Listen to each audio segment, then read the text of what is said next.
Just giving you a heads up on that if you want to do that.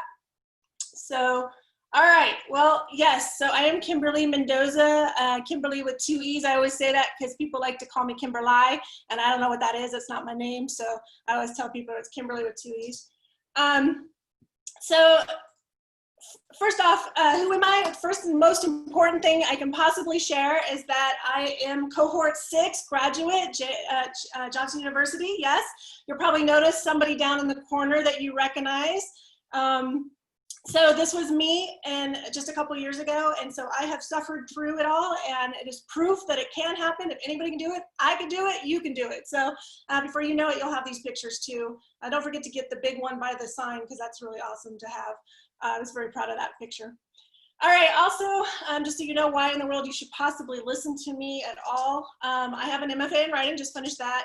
I took a job right after, or just this summer, last summer, a dean and professor at Wayland Baptist University, the language and literature department, and also teaching English. I have published about a dozen novels and 16 plays, plus some other like articles. And probably the most important for you to know is also I took my research and turned it into a journal article, which I'll talk about that in a little bit too, because you can do that as well. I've been in the publishing industry for 12 years. I mostly do cover design, but I also have been an editor as well. So I've been around the industry for a while. So hopefully some of the inside scoop stuff I share with you will help. I was on the San Diego Christian Writers Guild board for years, so I got to know a lot of famous people. It's funny because just the other day, one of my friends was like, "You're friends with Susan Meisner?" And I'm like, "Yeah, I've done book signings with her, you know." I've hugged Tim LaHaye, you know, and Jerry Jenkins, you know. So I got to meet a lot of really famous authors and stuff. So I have information from them as well that I like to share that I've learned along the way. I've been a critique group leader, and I teach publishing at the collegiate level. So hopefully everything I'm getting ready to share with you, there's something in here for everybody that you can take away from my experience. So the very first thing that everybody needs to understand is getting published takes endurance, and rejection is part of the process. A lot of times people think, oh, there's something wrong with me, they don't like me. You really have to have a thick skin if you're going to publish. Let me just show you some examples. John Creasy, he had 753 rejections, but he also published 564 books.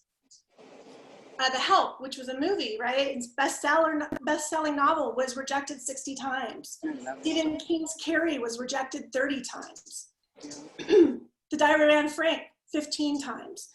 Dr. Seuss had a book 27 times. Wrinkle in Time, 26 times. Time Traveler, 25 times. Harry Potter, 12 times, right? Harry Potter, really? Yes, it was rejected 12 times. Dune, 23 times. Catch 22, I think this is funny, 22 times. Lord of the Flies, 21 times. And this one's crazy, Chicken Soup for the Soul. You know Chicken Soup for the Soul. It's like this famous book, right? That's best-selling, done in a million different ways, was rejected 144 times before someone finally picked it up. So what does that tell each and every one of you? Rejection does not mean you stink as a writer. It's just part of the process. Most rejections are due to maybe the current market. The market is just not open to what you're trying to publish, or that particular publisher doesn't have that need, which is why you keep trying other publishers and you don't get discouraged. That particular publisher just may not need what you're trying to sell. And then oversaturation, if you're trying to put something out there that everybody is doing, I guarantee if you were writing a book about zombies right now, you probably wouldn't get published because everybody's done it, right? So the key is to find that niche in the market, especially when you're doing your dissertation. You should be looking for that hole in the research. Well, that hole in the research is probably a hole in what you're going to write on. For instance, me, when I first started my dissertation research, I was looking at student engagement. Well, there's tons of books on student engagement. There's no hole there. Nobody cares, right? But then all of a sudden I found out about Generation Z, and when I started, there was only 3 books in the entire marketplace on Generation Z. And so I was like, oh my goodness, this is a hole. And so then I jumped on it. And now, you know, I've written a book on it. I haven't published it yet, but I have a book on it. And so it's, you know, that's what you want to do, is find that thing that nobody is writing on, and that's where you want to go. And hopefully you're doing that when you think about your research, because that will matter if you want to go publish it later. And then a lack of platform. Now, if you're getting your PhD, you have a built-in platform. That's the beauty of this whole thing, is because you become the expert in the room on whatever you've been researching for 4 years, right? So you already have a built-in platform. We'll talk about platforms at the very end. But if you don't have one, that can be a problem for rejection. Just remember, it's not rejection, it's just finding the right fit. You know, when you're a little kid and you had that little circle and you had to put the little triangles and the circles and the squares in the right hole, and if you couldn't get it in, well, that's what publishing is. It's finding the right shape. All right, second understanding. Publishing is not for the impatient. If you're thinking that you're going to send it in and it's going to be published in 2 weeks, I hate to burst anybody's bubble, but it doesn't work that way. If you send in a proposal, it's usually about 3 or 6 months before they get back to you. Then they ask you for the full entire manuscript. They want to read the whole thing. That can take 6 to 9 months. That's like having a baby. Then you get accepted. They're like, ooh, we want this. And now they have to edit it. And that editing process can take 6 to 9 months. And then they're like, we're going to publish it. And that takes another year. So if you do the math on this, you're looking at a 2-year process. It's not instant. Now, if you're trying to do a journal publication, it might be a little faster than this. But when it comes to publishing a book through a traditional publisher, just know it takes time, takes patience. And I'll explain to you in a little bit what you can do while you're waiting. All right, third understanding, don't submit before it's ready. Alicia can probably attest to this a little bit, but I'm not one of those people that waits very well. I want it to happen right now. The whole dissertation process was very hard for me because that's a hurry up and wait kind of process too. But I have to stop myself from submitting before it's ready, because once they reject it, it's forever. So you need to make sure that you wait until it's ready. So be patient. Very important. Hire an editor or get quality friends or family. And when I say quality friends or family, that's those people that don't say, "Ooh, it's so good, you're so talented." You need those people that'll tell you, "It's horrible, change it, here's a red pen." You know, those people in your life. And if you don't have people in your life like that, find one, because you need those people in your life that'll be honest. Walk away from it, come back to it later. Sometimes just having a fresh brain, you've read it a million times, you're more familiar with it than anybody, you start to piece it all together. So walk away, come back later, and then take courses on how to become a better writer. There are a lot of workshops. You can go to conferences. You can come sign up and take a class with me, whatever. But get some classes out there that will help you become a better writer if you're struggling in that area. And then I highly recommend this book to anybody. It's called The First 5 Pages by Noah Lukeman. And it's all about how to stay out of the slush pile. And the slush pile is like that big stack that all the publishers have of all these manuscripts that come in. And this is to help your book kind of jump to the top, so they really want it. It's a great book. Just like to recommend it to people. All right, getting started. How do we get started? Now that I've told you all that, what do I do? First and foremost is develop a query letter. This is a letter that basically is a 1-page letter, about 300 words or less, that summarizes your book. It should have some sort of personal greeting to it. Get names if you can. So if you can find out who the actual agent or publisher is, I would say even call and ask what their name is, because it really makes a difference, rather than saying, "Dear Madam" or "Sir." If you can actually say, "Dear Mary," you know, or whatever. So if you can get the name, try to do a personal greeting. Also on the personal greeting is knowing who they are. What do they publish? So in other words, if I was sending something to a young adult, because I write young adult fiction, if I was sending it to a young adult fiction and that person has been publishing certain people, I should say, "I know that you publish, you know, so-and-so. I think my book would fit within this genre," you know, or something that establishes that you know who they are and they're not just some random person that you decided to tap into. You need some sort of hook, something that'll make them keep reading. You know, like when you guys have heard of bait click, you know, you go on to Facebook and it says, you know, Britney Spears is bald, and you couldn't help but click it to find out why in the world is Britney Spears bald. That's that hook. That's that thing that made you go, So you need something that hooks the agent in, that makes them want to know more about what you've written. Then a title, the genre. So where would it go on the shelf? I struggled with this for years. in that I was writing all over the place. I wasn't really narrowing in on my focus, which we'll talk about that even more in a little bit, but I wasn't really doing that. And I had an agent and we ended up going our separate ways because she finally said to me, I don't know where to put your book on the shelf. That's a problem because that's what bookstores want to know. They want to know when it comes in and out of the box, where am I going to put it? So your genre needs to be very defined. And then also your word count. It's really important. Most publishers or agents will tell you exactly what the word count needs to be. So please pay attention to that. If a publisher or an agent says they only want 45,000 words and you're sending them a 70,000 word book, they're going to reject it even before they go any further. So be very cognizant of that. Summarize book plots, points. So if it's a fiction, you would summarize the story, if the plot, whatever. If it's a nonfiction, then you want to kind of, what's the point of this? Summarize where you're going in your book. Include a short bio. Basically, this is your credibility. If you're getting, if you're ABD or you're got a PhD already, you've got credibility based off what you're doing. So you want to make sure you include that in there. Maybe you have a master's degree in something that works for this as well. Maybe you speak out in the public on these topics. Maybe you've published something smaller. All of these are credibility that you want to build into your bio. I'm a graphic designer for a publishing company, and I was not including that in my bio. And I had this one agent tell me, she's like, put that in there because it shows that you know something about the industry.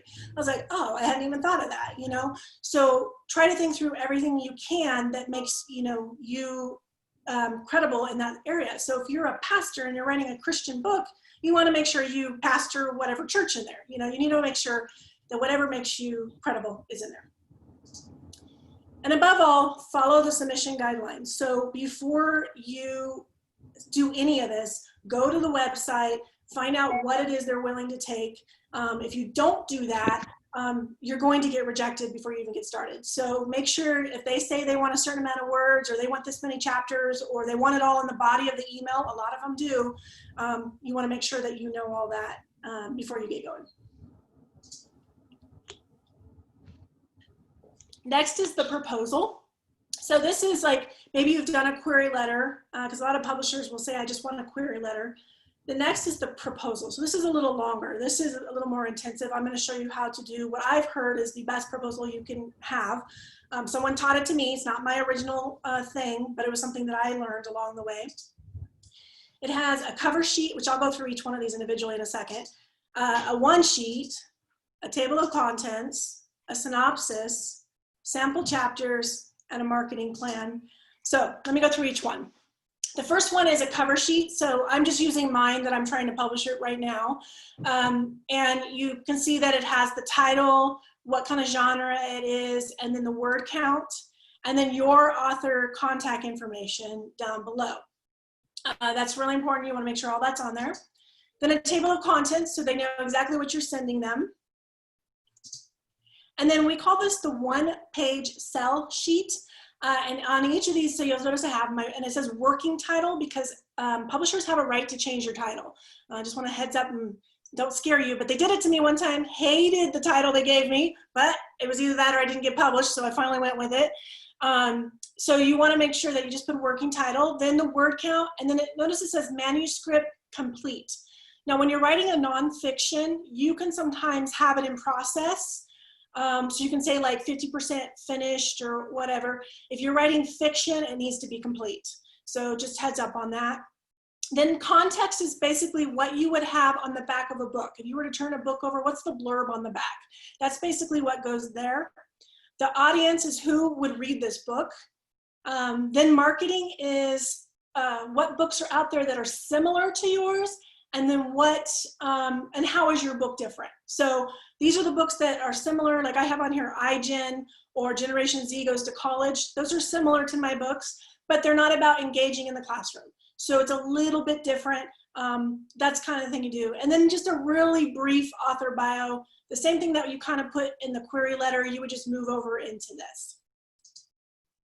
Then a table of contents that really breaks it down. Now, if you're doing a fiction book, this is for nonfiction, but if you're doing fiction, rather than a table of contents, what you would do is a chapter summary. So you would do what each chapter is, like a sentence about every chapter.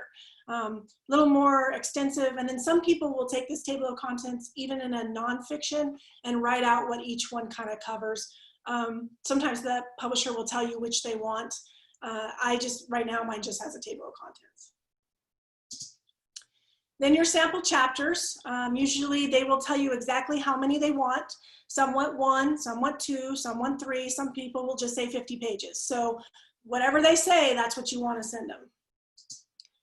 And then marketing and competitive analysis. What this is basically the same thing we had on the one sheet, but broader, bigger.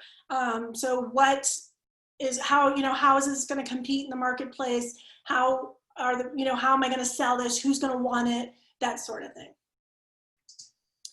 And then lastly, marketing strategies, which is kind of what you're going to do to get the word out. What are the social media websites you can use? What are the different events that you're willing to do? Those kind of things. They want to know that you're going to market the book. And I had someone just the other day ask me this question. They said, well, doesn't the publishing company market it for you? I hate to tell you, they do not. 10% of your world is writing the book, or 15% at the most. But most of your work is done marketing yourself. So there are publishers that once you get really famous and you're making a lot of money, they might help you some, but most of the time you have to do a lot of the legwork. So just heads up on that. But if you can kind of get some ideas in your head, then it's not as hard as you think. And social media has really helped the writers a lot. We used to have to do everything by, going bookstore to bookstore and all of that, and it's just got very expensive. But nowadays with social media, you can do a lot of the marketing yourself.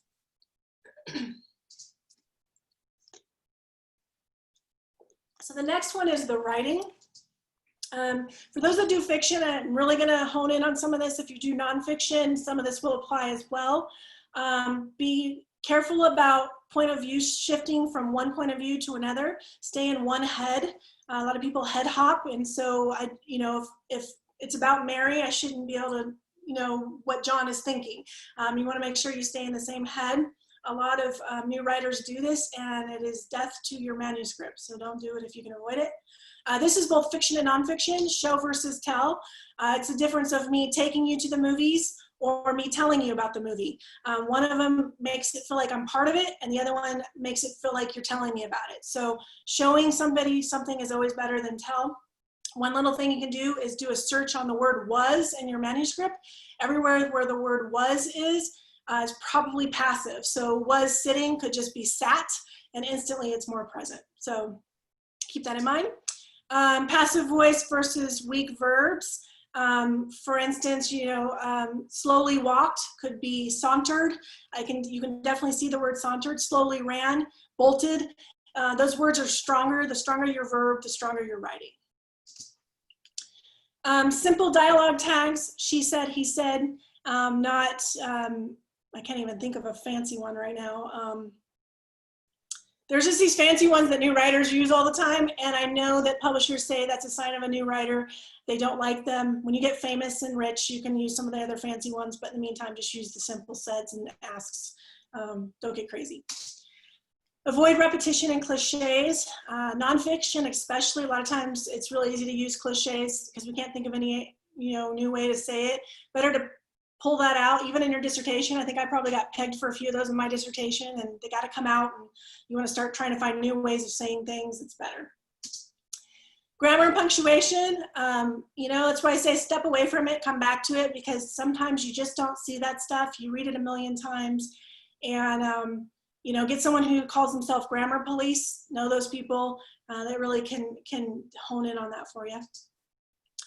And then listen to how people really talk. If you're going to be doing dialogue at all, people talk a certain way. You want to be able to see the person just in how they talk. If you're doing nonfiction, this won't apply to you too much.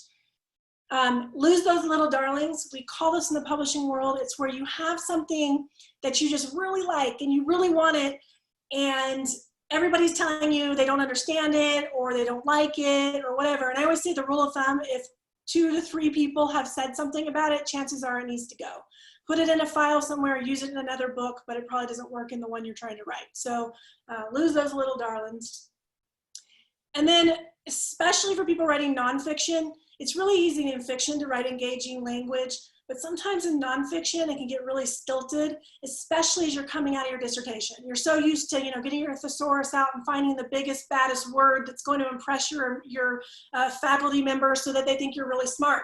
But guess what? Your general reader hates that stuff. So you got to get back down to level as a normal human being and get rid of that big language and get your thesaurus back out and remember what normal language sounded like. So get some engaging language into your book.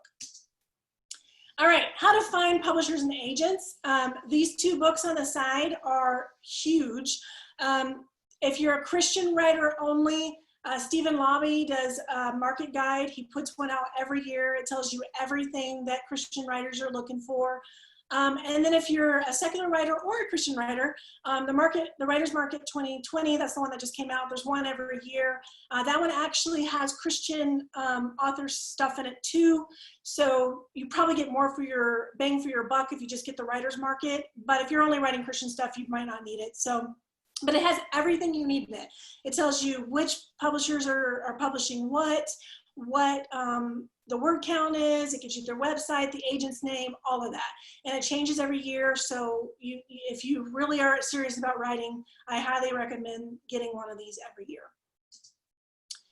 The next one is going to writing conferences or field conferences. And what I mean by that is writing conferences are huge because there's a lot of publishers and agents that won't even look at you.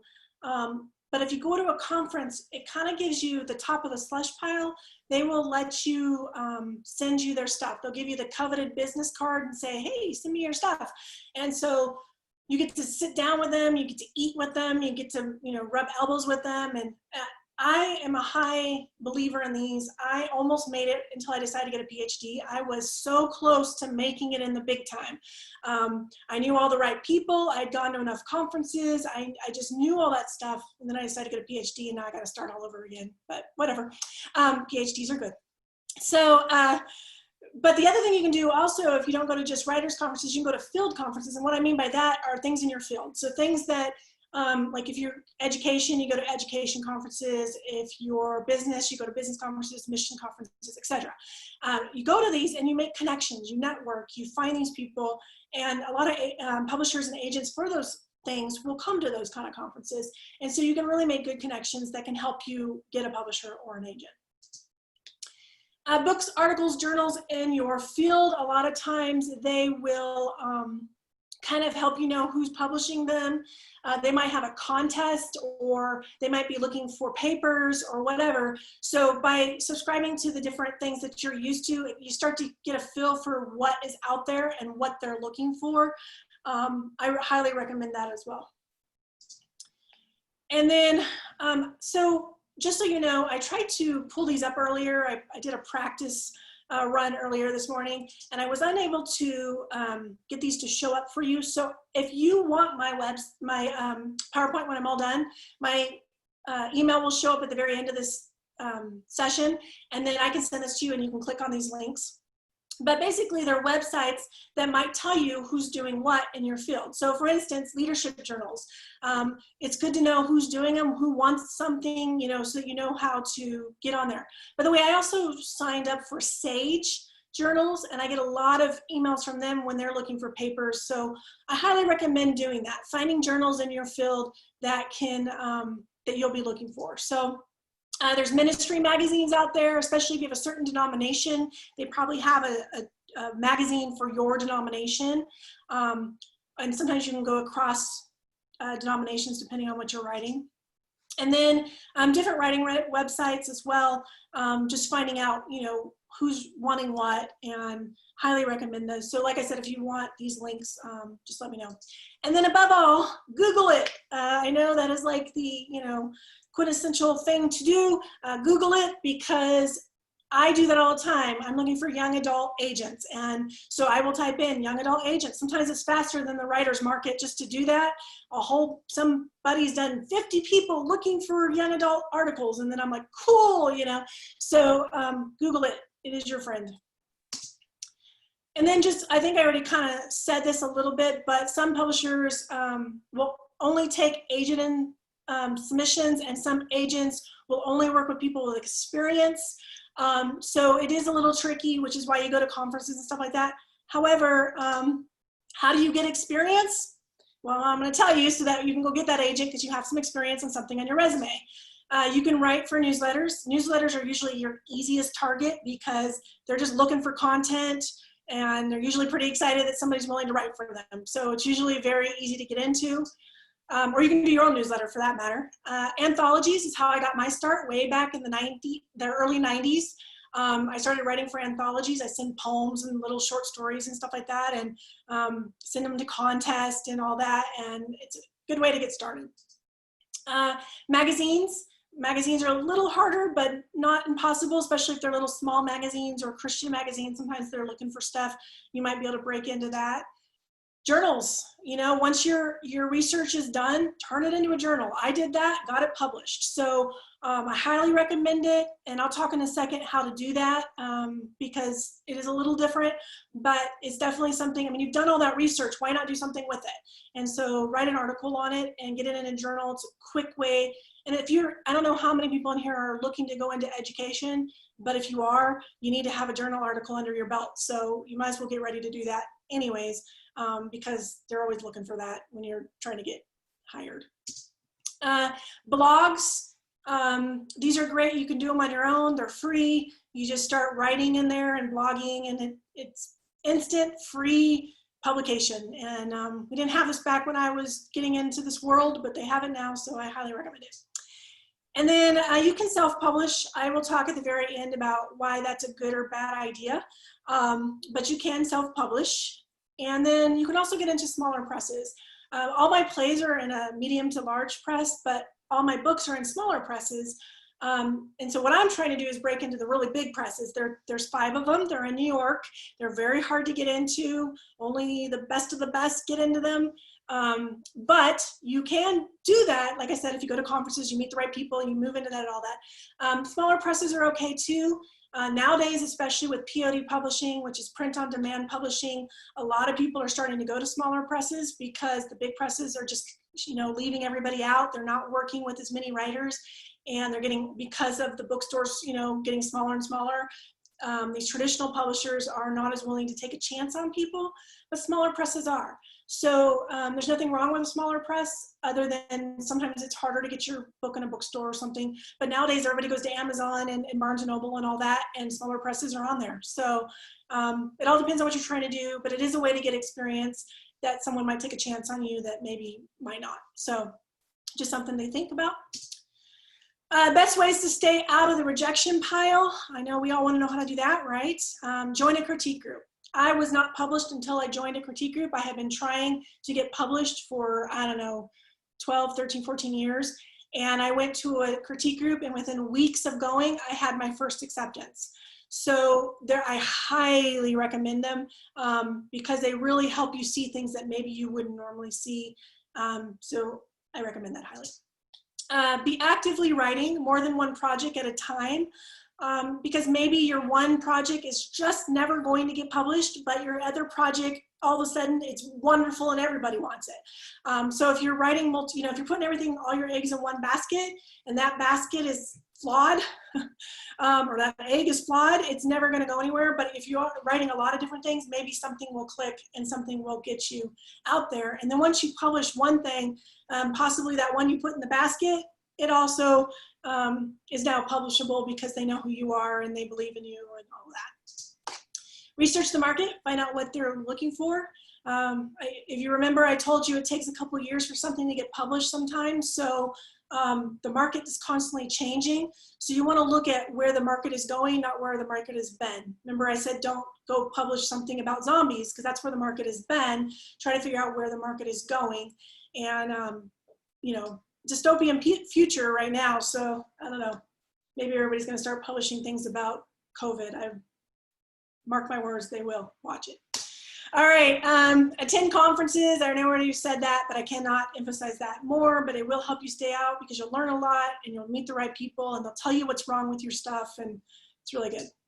And then above all else, be a better writer. That comes with training and these critique groups and all of that. You know, you just keep working at it. If you were to look at my books from when I first started and the books I have now, they're not the same. I've become better. At least I like to think I'm better. And you will continually get better. You know, best-selling authors are still learning, are still growing, are still coming better. So you can always learn more and from somebody else. So turning your dissertation into a journal article, like I said, I highly recommend you do this. And you just need to know what is the difference between a dissertation and a journal article. Abstracts are obviously going to be much, much shorter in a journal. They're just short and sweet, not as much content. The introduction in a journal article assumes the audience has the necessary background and focuses on setting the stage for the data research. So you don't need to give all that background because you're just assuming your audience already has some background in it, and that's why they're clicking on that journal article. The results should only be a short snippet of the data that supports your problem or hypothesis. And then discussion in a journal should be focused and guided on the results in your dissertation. So you'll see that in this, it's much, much shorter. It's condensed. It's basically like you're taking a little summary of what you've done and you kind of shrink it way down. And then this is really important because I don't know how many of you are in the dissertation process right now, but I think I had 25 pages of references by the time I got done. Don't do that. Only list the citations that you actually put into the article. So it's like 10 or 15, not 25 pages worth. So just heads up.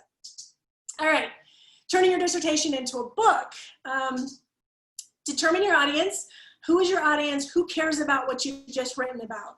And hopefully it's not so narrow that nobody is going to want your book. Hopefully it's something broad enough that there is an audience for it. You can always back it out. I know somebody that went through my cohort did something very, very narrow, but I know that he could take his research and broaden it back, and it probably would open up to more churches and that sort of thing. So you just have to determine who your audience is and then try to figure out how to write to that audience. Find your voice. Like I said, you want to go back to a natural language, not an academic tone.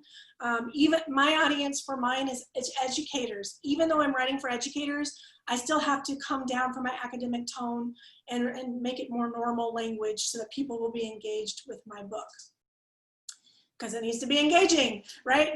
You know how it is. You kind of flip through a book real quick and you determine pretty quickly if you want to read this thing. And if it's too academic, people are like, yeah, maybe not. So you want to make sure it's engaging. Use illustrations, lots of stories, visuals, that sort of thing can really help this kind of content. Because, if you're doing a dissertation on something, chances are it's a lot of research. It's really heavy, and so you want to bring in some stories. That's what's different. Dissertation, it might give you some research case studies and that sort of thing, but it doesn't have those personal touches, those stories or illustrations like Jesus used, that make it interesting. So you want to put some of those in there. That's what makes it different than a dissertation. It starts to become a story that somebody wants to read. Take a step back and look at your content. It's okay to put in something new.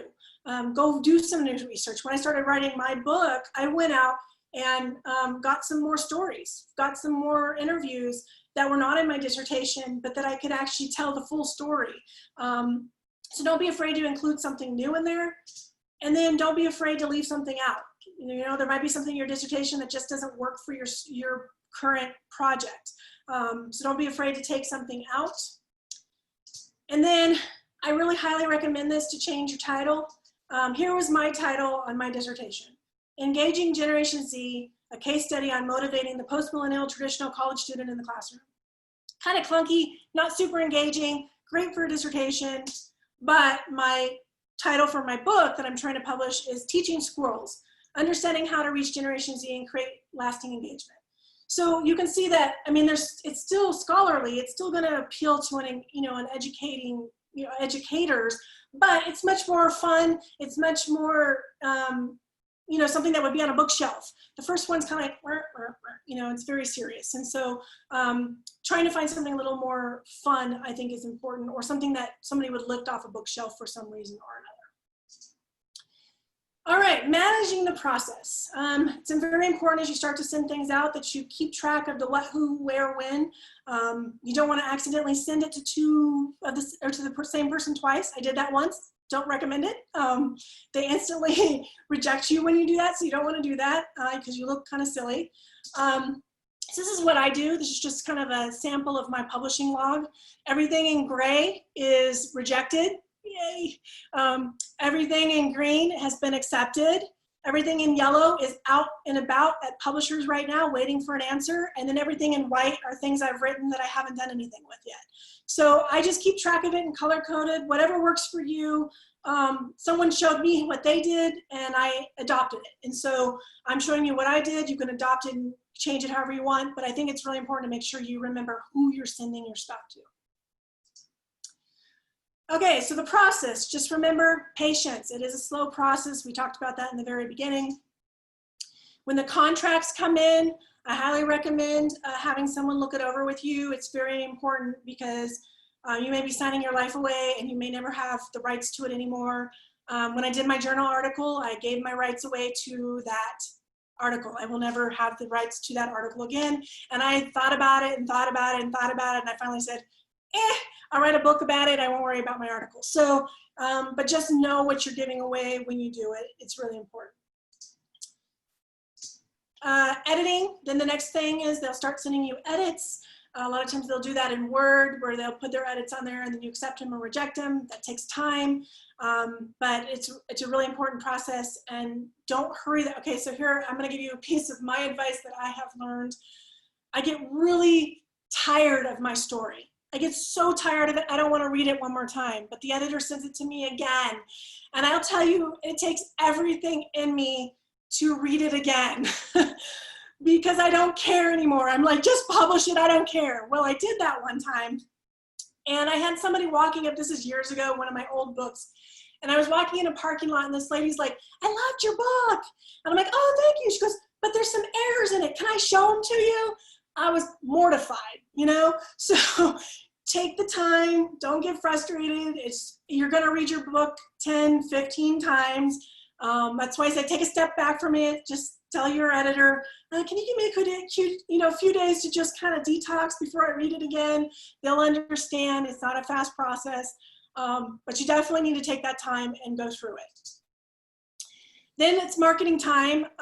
Marketing is very important. I'll talk about that here in a second because you are your best marketer.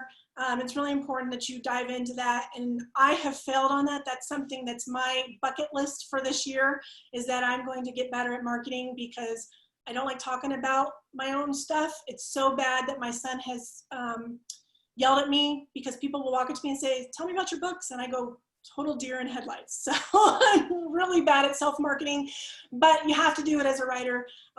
If you don't, who's going to sell it other than you? So here's a few things that you can do.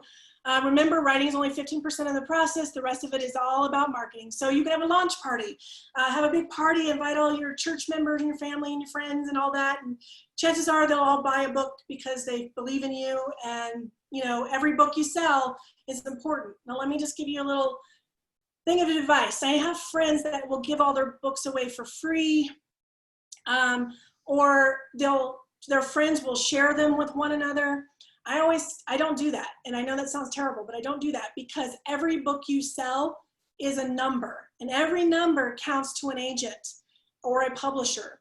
So I always tell my friends, please don't share the book. Let them buy their own. And I know that sounds so horrible because we like to share books and stuff, but it definitely affects and hurts the writer when that happens because they don't get credit for it. And that's just the reality. Now, if you want to do it as a marketing ploy, like you give a bunch away free and then you encourage them to go, like I have some books that are sequels.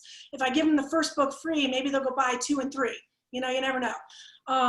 But just be aware of that. That's something to know as a writer that does happen and how it affects you.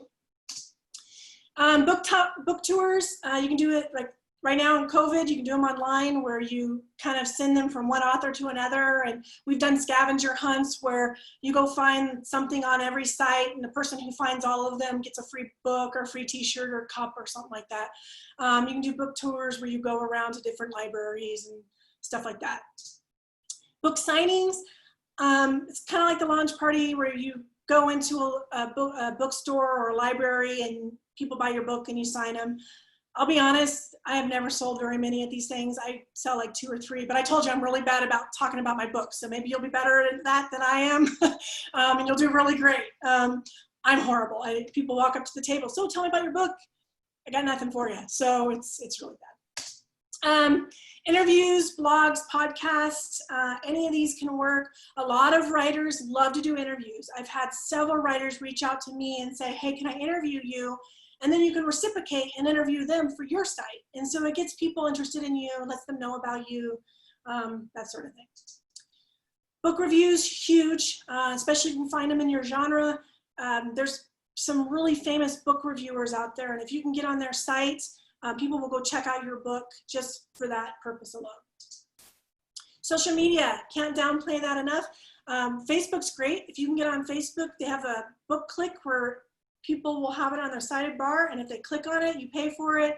You can tell it how much you're willing to pay. So you can do like $10 and it'll tell you how many people clicked on it and to get to that $10, or if you're willing to pay $100, you'll get even more. So the thing I like about that is people are actually clicking on it. It's not me just sending them stuff. So it kind of is in their court when they click on it. Not bad. You can do tweets, you can do Instagram, depending on who you're trying to reach. If you're trying to get old people, Facebook. If you're trying to get young people, Instagram. So all depends on who you're marketing to, who's out there and who's doing what. And I don't know who tweets. I'm sure a lot of people, but I'm not a tweeter. All right, networking conferences. I've talked about conferences multiple times, but marketing works that way too. I get these little, I should have brought one so I could have showed you. I have these little business cards that are shaped like my book cover. And they have a book cover on one side, and if you flip it over, it has my website and a little blurb of my book. And I just start handing them to everybody at conferences. Hey, here's my book. See, I'm good at that. I just can't do book signings. So I have those, or I'll just throw them on a table and hope somebody picks it up. I like to do bookmarks too, because I feel like I'm giving something to someone. And so it looks like my book cover on one side, you flip it over, it has my website. And so those are great tools of ways to network in a conference. Also, if you have any books you've already sold, bring them to the conference, try to sell them there. A lot of times they have book tables.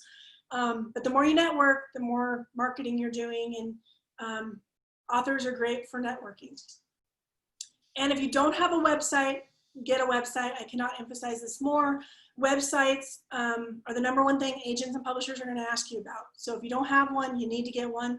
The best thing I can suggest is go to the author that you are writing like. So like I said, I do young adult, and I'm currently trying to market a supernatural kind of book right now, paranormal. And so because of that, I've been looking at like the Twilight, author, her stuff. I've been looking at some of the other dystopian future kind of stuff, just to see how their websites look. And I'm starting to recreate my website so that it looks more like that. Just so you know, I'm getting ready to talk about platforms. And so, you're like, oh, if you were looking at my website, you're like, oh, you've written a lot of stuff. You don't write just young adult. Well, you're right, I didn't. But now I've said, I finally determined, because I had so many agents and publishers saying, I don't know where to put you in the bookstore. I said, okay, that's it. I'm just writing YA from now on. So both my nonfiction is about engaging Generation Z, and all my fiction is YA from now on. And I had to choose that, and I'll talk about that right now as I talk about brands and platforms. You got to develop a brand. Who are you? What are you about? What can I expect? What do I look like? I need to know your brand, because if I don't know your brand, I don't know who you are. Why should I invest in you? So you can turn your mics on for a second. Everybody tell me, who's that? Target. Target. What do you know about Target? It's Target. Better Walmart. Better than Walmart, okay. All right.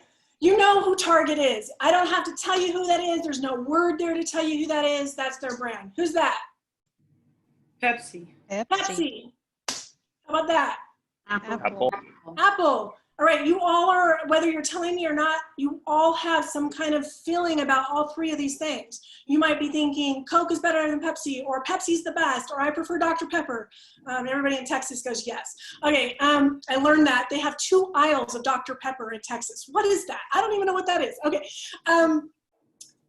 Some of you may be PC lovers, and so you're like looking at Apple going cringe, or maybe you love Apple, so you're like, ooh, I can't wait to get the next one. So each one of these has some sort of an initial response to it. You know who they are, you know what they sell, you know what to expect, all right? It's not any different for an author. You need to have a brand, and like I said, that's where I was messing up. I was all over the board, nobody knew who I was, and so I couldn't really sell myself. So you have to have a platform.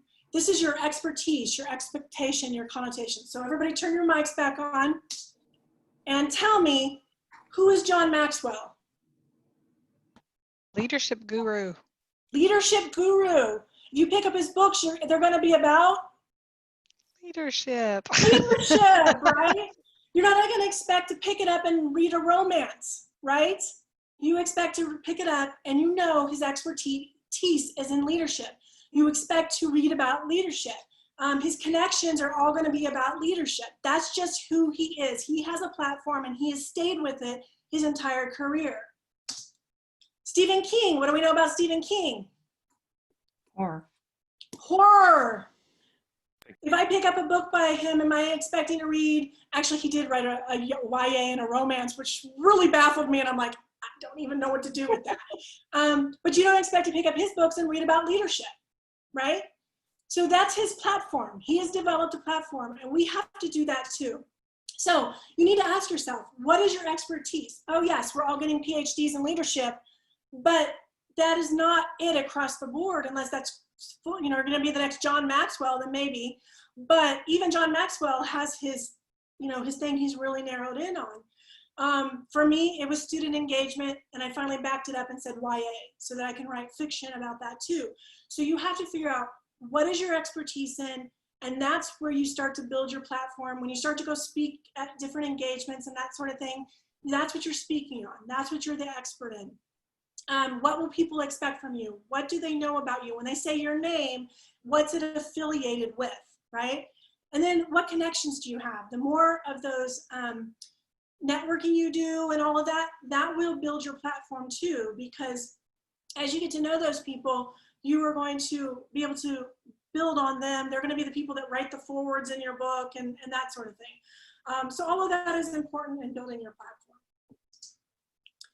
And then lastly, I'm going to just say, when should you self-publish? Because some of you probably wonder that, and I thought it would be a good way to end this. If you have a niche market, I knew a guy who he wrote like illusion books, you know, like Christian magic kind of stuff, and no publisher wanted to publish that, but he wanted the books when he went out and did magic so that people would buy them from him. And so if your market is really niche, it's like there's not very many publishers that are going to care about that because they're not going to go in the bookstore. Then you might self-publish. Amazon does a really good job. Create a Space is another one that does a really good job, where you can just get your books done, and then they'll publish it. So I've thought about publishing my squirrel book just because if I can't get a publisher to pick it up, I go to these speaking engagements and people are like, do you have a book? And I always have to say no. And so if I just get desperate enough, I may self-publish, but I'd prefer not to if I could. Because like I said, if you need a speaking engagements, it might be important. And you have to be willing to do a lot of marketing, even more than you would have to do in a regular publisher. You're gonna have to do even more because it's just you and whatever site it's on, Amazon. If you have a good editor, a cover designer, and a PR person. Now the PR person may be yourself or your family or whatever, but a really good editor, because once you self-publish, it's really easy to have mistakes in there and then it looks self-published. A good cover designer, I cannot emphasize that more. I'm a cover designer for a publishing company, and I see a lot of self-published stuff and they look self-published. They don't look very good. And so it's important to have somebody in your life who can actually make them look like a real book, not a self-published book. So, because you know the cover's the first thing you judge it by. We say that, it's true.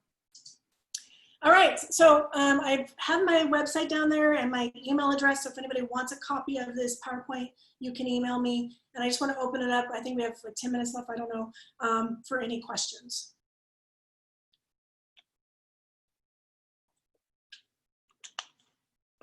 And I will stop sharing so that I can see you all. I think I'm going to stop sharing, maybe.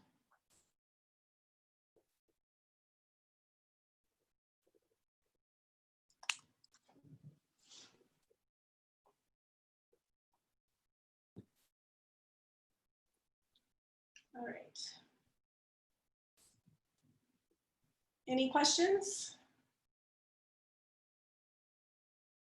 Well, I know I went and bought the market guide on Amazon while you were talking, so appreciate that resource. And for me, it's been a rejuvenation of interest in a book writing a book. So thank you for that. Absolutely. Very well organized information. And if you need a personal nag, I'm really good at that. So I have a lot of people in my life. I'm like, so how's that book going? You know, so yeah, don't let me know when you start writing it because I will be your personal nag. Yes. So Dr. Mendoza, have you ever used Fiverr for any services for your publishing needs? So I haven't, but my son does that and he loves it. He, because of COVID, he lost his job as a substitute. And so that's how he's making a living right now is on Fiverr. He really swears by it. I don't have time to do that. I mean, I am so invested on marketing my books that I've already written and getting new ones published. I don't have time to write a bunch of stuff, but if you're someone out there who doesn't mind writing for other people and you want to make a little extra cash and get experience, thank you for bringing that up. That's a really good resource. And it's, I can't remember how it's spelled. Is it F-I-V-E-R? ERR. There's two R-R. R's. Okay. Yeah. So yeah, thank you. I'll have to put that into my, my thing so I remind people about that because that's a good resource. Yeah. There are some great graphic designers and copy editors available through there. Mm-hmm. Yep. Kimberlee, I know that we'll probably all get a copy of the video, but I would like to have the PowerPoint if that's okay. Yes, just email me, and you know my email address. I know you. Yeah.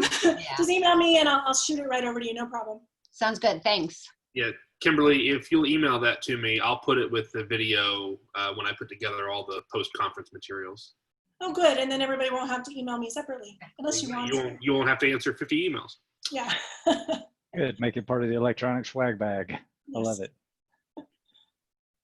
One thing I would add to your Go ahead. Sorry. Just say that one thing I would add to the dissertation, turning it into a journal article. Another opportunity is to take pieces of your dissertation and do the same thing. So I had 2 articles published from my literature review. And so one of them was basically a cut and paste, and the other one was a cut and paste with adaptation. So you can do one for your whole dissertation, as Kimberlee mentioned, but also you can take pieces of it and do that as well. So that's another opportunity.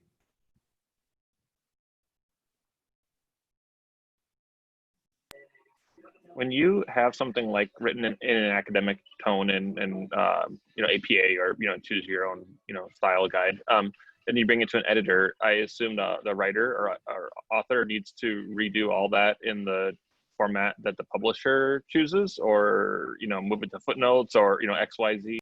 Most of the time, unless you're trying to self-publish, they will do it for you because they want it in their format. And so just saying the way mine, I have 2 different publishers that I work with right now, and both of them do it the same way.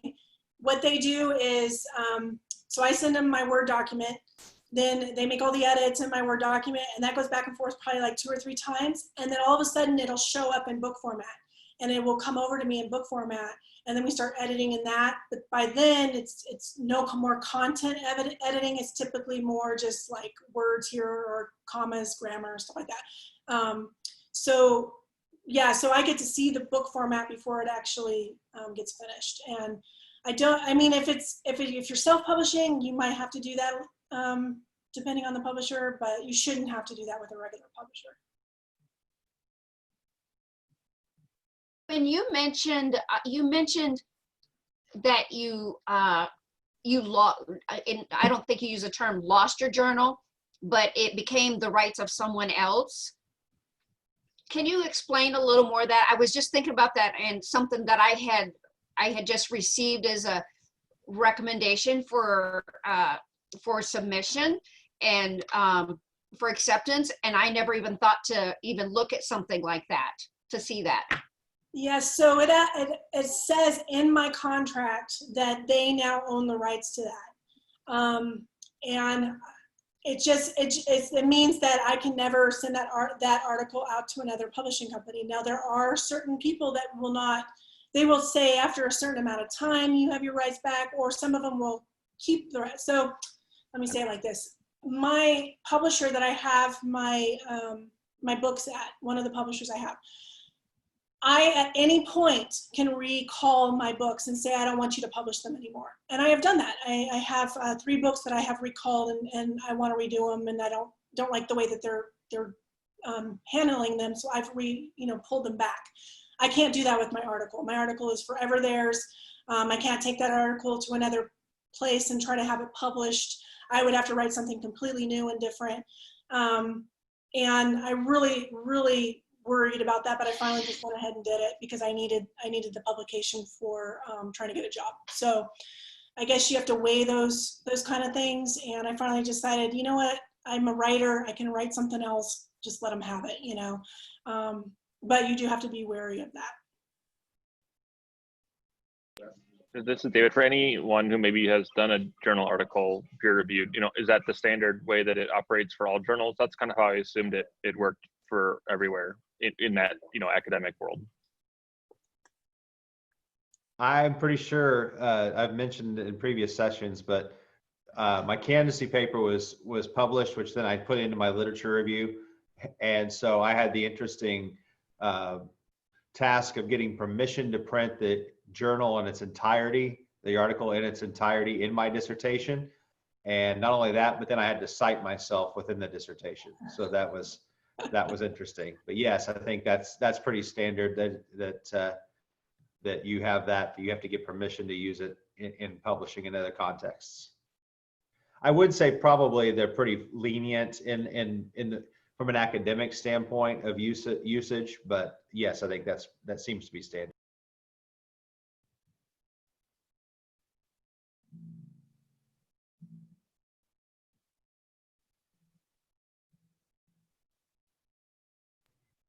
Any other questions?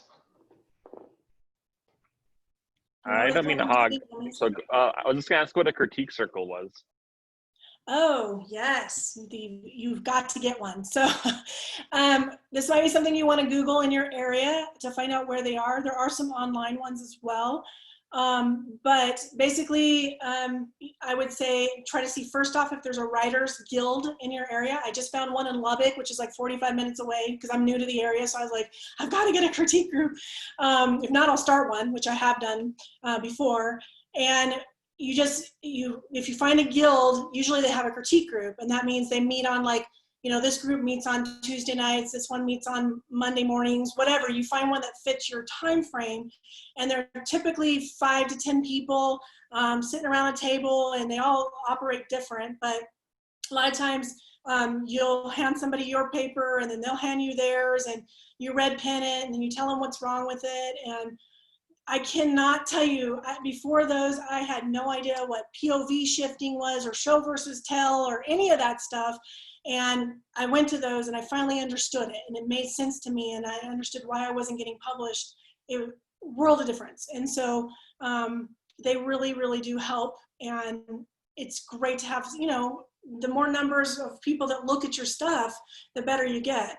Now, you only usually get to bring like 3 to 5 pages at a time. So sometimes it can take a while, but you can network with people. And I have a friend who's reading my novel right now. And when she's done with my novel, she wants me to read her novel.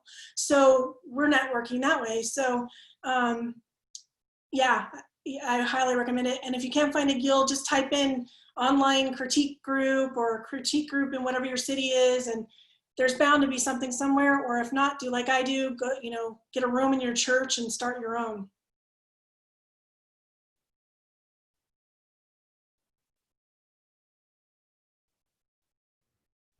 Any other questions?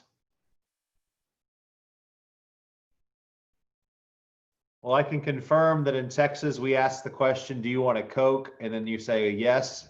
And then you ask what kind, and they say Dr. Pepper. That's how we talk here in Texas, and actually Oklahoma as well.